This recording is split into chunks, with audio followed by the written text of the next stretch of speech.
Halo teman-teman, kembali lagi bersama saya di channel Solusi Pindad. Sadar nggak sih kalau tahun 2026 ini bakal jadi tahun yang lebih berat buat para galbay pinjol nih.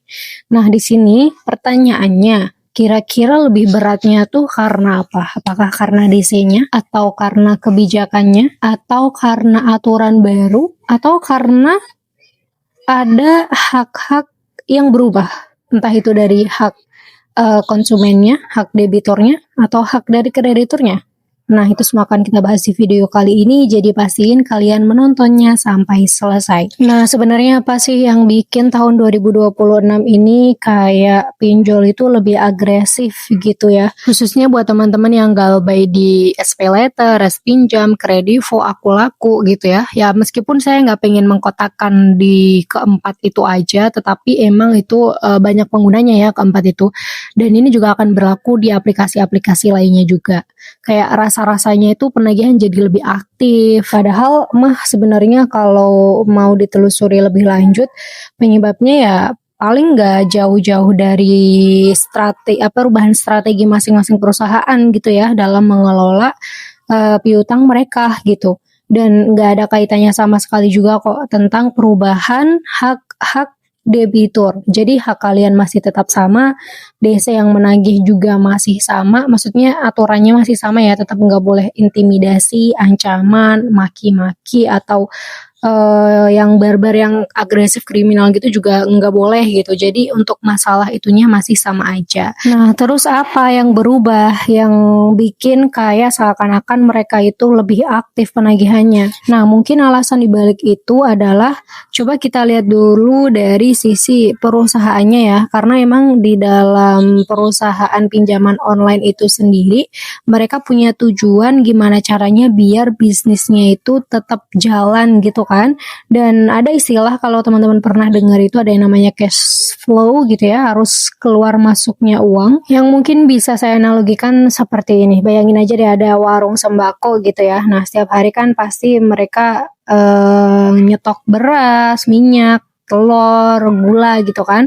Terus untuk dijual ke pelanggan gitu. Kalau sebagian besar pelanggannya itu langsung bayar saat itu juga, otomatis ya penjualnya bisa beli stok baru lagi. Tapi gimana kalau misal pelanggannya itu ngutang dulu dan ya udah nggak tahu mau dibayar kapan gitu? Apakah warungnya ini langsung bangkrut? Belum tentu sebenarnya teman-teman, karena ya bisa aja pemilik warung atau penjual ini masih punya modal sendiri, atau mungkin masih bisa pinjam ke bank, atau ya mungkin masih punya pemasok lain gitu ya yang mau memberi penjual ini tempo gitu. Tapi kalau misal kondisi tersebut dibiarkan terus-menerus, ya pasti kondisi keuangan juga ikut tertekan kan. Nah, akibatnya apa? Akibatnya ya pasti penjual akan lebih rajin nagihin pelanggan yang masih punya utang gitu. Ya sebenarnya nggak ada yang berubah dari situ. Dia cuman kayak pengen pengen nagih uangnya aja gitu kan.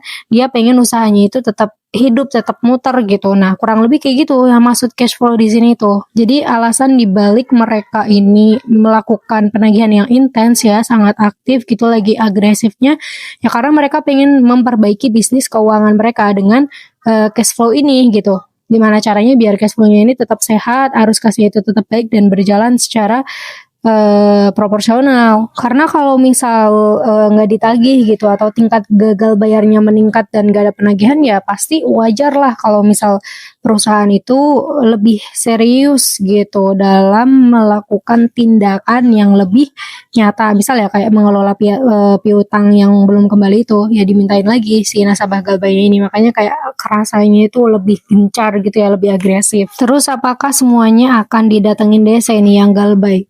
Ya tergantung kalian di pinjol yang mana, di aplikasi yang mana, karena kan emang gak semuanya punya DC, dan kalaupun ada kan juga gak semuanya didatengin gitu kan. Dan kalaupun kalian nih misal minjem di aplikasi yang sama ya sama orang lain gitu, belum tentu misal yang lain didatengin kalian juga didatengin juga, belum tentu. Ya semua itu kayak ada faktor-faktor lain yang sebenarnya kita sendiri pun nggak tahu sebenarnya apa ya, entah itu dari nominal tagihannya yang besar atau kecilnya, atau dari lama galbay atau enggaknya, atau dari lokasinya. Sebenarnya saya juga agak kurang paham kalau masalah ini ya.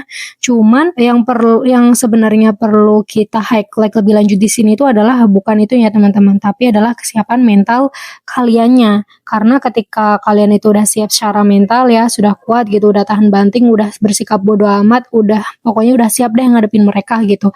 Itu nggak akan ngaruh apapun dan kalian masih tetap dalam pendirian kalian gitu. Kalian nggak akan mudah dikendalikan sama mereka dan kalian akan kayak kelihatannya tenang aja gitu loh, sehingga mereka juga mau ngintimidasi nggak bakal mempan gitu kan ke kaliannya.